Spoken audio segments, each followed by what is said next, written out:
বইরার জনজাত হানি যে হানি যান রাজবাবুর যে দেখে আর আড়েকে গেল আঙুলে ওষুধ কিছু দেন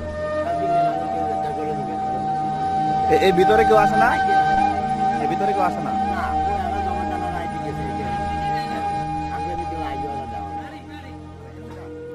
ইনশাআল্লাহ পাইবেন পাইবেন। ওদিকে যেই সব ফ্যামিলি আছে সবাই দেখাবো।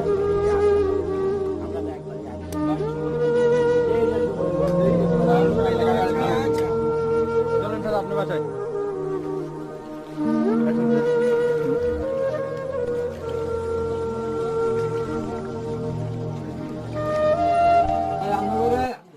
আল্লাহ ফরম ইয়ে দেখ, আমরা যে কষ্ট করে আঙালে লই আইছেন, আমরা খাই আসতেছি, আমরা যে কত দুঃখে আছি সেটা বলার মতো না। আল্লাহ আপনাদের ভালো রাখ। এখানে কি আর আসছিল এভাবে কেউ? ও হেবে দিগিরি আমি দিগিরি আছি, দিলে আমি দিলে